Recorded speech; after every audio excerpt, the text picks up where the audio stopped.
Hari ini kita bikin somasi, kirim somasi ke perusahaan-perusahaan yang nakal, yang telah merugikan orang lain. Mantap. Halo, assalamualaikum warahmatullahi wabarakatuh. Apa kabar teman-teman semua? Sehat selalu ya Sobat Isram Lau. Semoga dalam kondisi sehat walafiat, amin. Nah, pada segmen kali ini saya mau bahas mengenai somasi ya.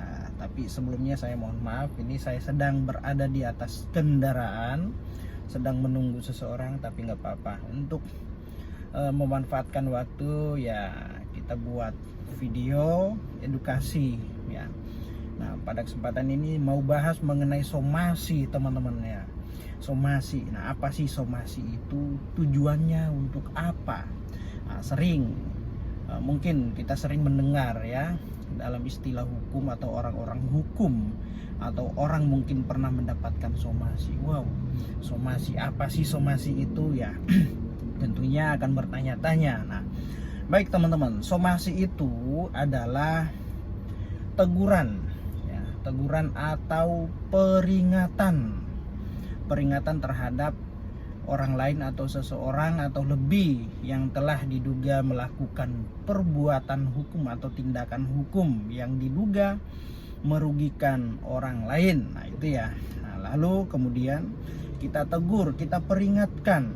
Nah, somasi ini ada dua macam, entah itu somasi secara tertulis dan juga secara lisan. Nah, mengenai pembuatan somasi, yaitu tidak ada aturan bakunya untuk membuat atau menyusun somasi, yang pada intinya ya identitas orang yang akan disomasi itu jelas, dan siapa pengirimnya, dan substansi pokok permasalahan harus diuraikan juga di dalamnya. Nah, itu ya, jadi somasi itu adalah teguran ataupun peringatan ya terhadap orang yang diduga melakukan suatu perbuatan melawan hukum yang menimbulkan kerugian, baik itu sedang atau setelah. Nah, ya, gunanya ya apa ya? Untuk memperingatkan, misalkan dalam perkara utang piutang ya, untuk membayar, untuk menyelesaikan ya, atau mengembalikan uang yang telah dipinjamkan. Nah, ingat teman-teman ya, somasi itu tidak hanya pada perkara-perkara perdata saja, tetapi juga bisa kepada perkara tindak pidana. Contoh misalkan kasus penipuan atau penggelapan. Nah, itu ya. Nah, kita somasi orang. Nah, tujuannya untuk melakukan pembayaran ketika itu dia melakukan utang atau menunggak, atau sudah jatuh tempo belum bisa atau belum mengembalikan uang yang telah dipinjam, atau untuk menyelesaikan ya, untuk menyelesaikan permasalahan yang timbul ya, atau juga disomasi atau ditegur untuk berhenti atau menghentikan segala aktivitasnya ya, karena diduga telah melakukan perbuatan yang merugikan orang lain ya. Nah, itu ya teman-teman ya.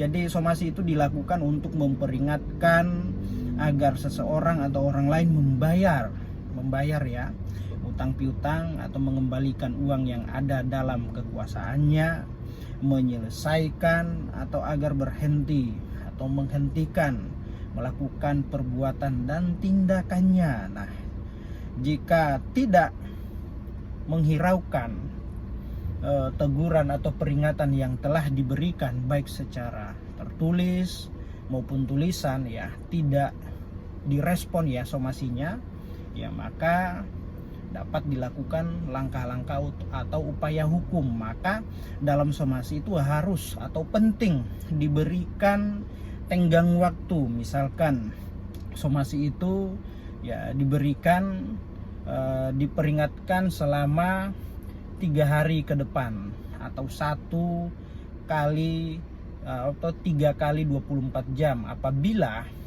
peringatan ini tidak diindahkan, maka ya jangan salahkan apabila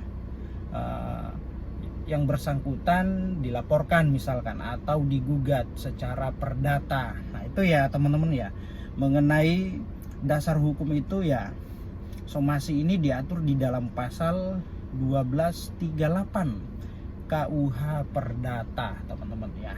Jadi ya kita harus mengenai somasi itu ya, kita harus uraikan kronologi permasalahannya, terus kemudian pasal-pasal yang telah dilanggar dan yang menjerat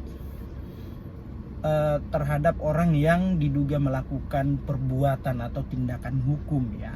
Terus kemudian ya ancam, misalkan dia melakukan penipuan atau penggelapan, kita somasi agar uang yang ada dalam kekuasaannya dikembalikan. Nah, lalu kemudian uraikan, sebutkan ancaman pidananya. Misalkan penipuan penggelapan, ancaman pidananya itu ya paling lama 2 tahun ya. 2 tahun, dendanya berapa sekian, ataukah mungkin dalam perkara perdata seperti wan prestasi ya, diminta untuk kembalikan uang, maka diperingatkan ya, ditegur, tolong selesaikan kewajibannya atau permasalahan ini ya, kalau tidak ya kita akan menempuh atau lakukan upaya hukum dengan cara menggugat ke pengadilan negeri teman-teman ya. Itu ya. Nah, jadi untuk memudahkan komunikasi dengan pihak klien kami atau kami, maka dapat segera menghubungi nomor yang tertera. Nah, kira-kira seperti itu teman-teman ya.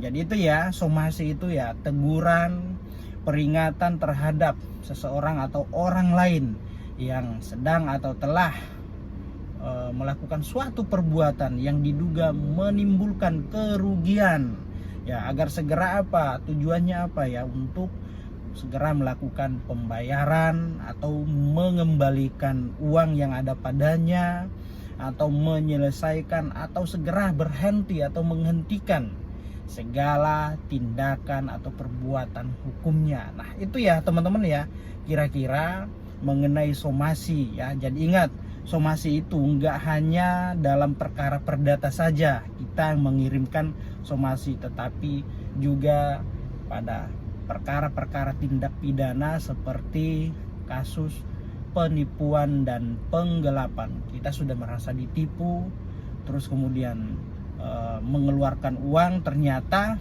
apa yang disampaikan kepada kita itu tidak sesuai dengan fakta, maka kita meminta uang itu dikembalikan. Nah, sebelum melakukan upaya dan tindakan hukum, maka sangat perlu diperingatkan terlebih dahulu kan gitu ya. Karena biasanya ya di kepolisian contohnya, mau buat laporan kepolisian ya, biasanya tim penyidik menanyakan sudah melakukan upaya apa sebelum melaporkan. Nah, kita sudah memperingatkan secara patut dan berkali-kali. Nah, kalau itu sudah dilakukan, maka biasanya penyidik menerima laporan kita. Kalau misalkan belum diperingatkan ya, biasanya dia mengarahkan, cobalah diperingatkan dulu kali aja sebelum membuat laporan, atau tanpa harus membuat laporan. Kalau diperingatkan menggunakan cara-cara somasi ya, mungkin dia akan bayar kan gitu, atau mungkin gunakan jasa pengacara teman-teman ya. Ingat ya, pada saat mau melakukan penagihan, misalkan dalam kasus perdata atau pidana mau lakukan penagihan, maka kalau bisa ya gunakanlah jasa advokat atau pengacara ya teman-teman ya. Ya itu saran saya. Kalau misalkan menggunakan jasa-jasa atau pihak ketiga, misalkan bagian penagihan hutang, nah ini justru malah takutnya menimbulkan akibat hukum yang baru. Nah kalau menggunakan jasa pengacara tentu akan memperhatikan, mempertimbangkan hal-hal atau langkah-langkah hukum yang tepat dan melakukan penagihan sesuai prosedur menurut hukum dan undang-undang ya. Yaitu pertama dengan somasi ya, gunakan jasa pengacara, tentunya lebih paham ya.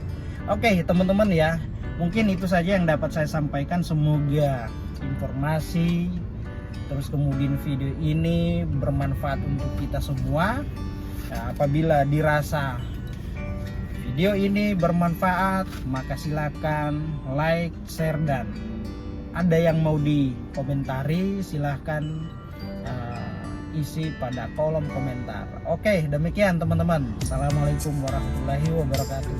Salam keadilan.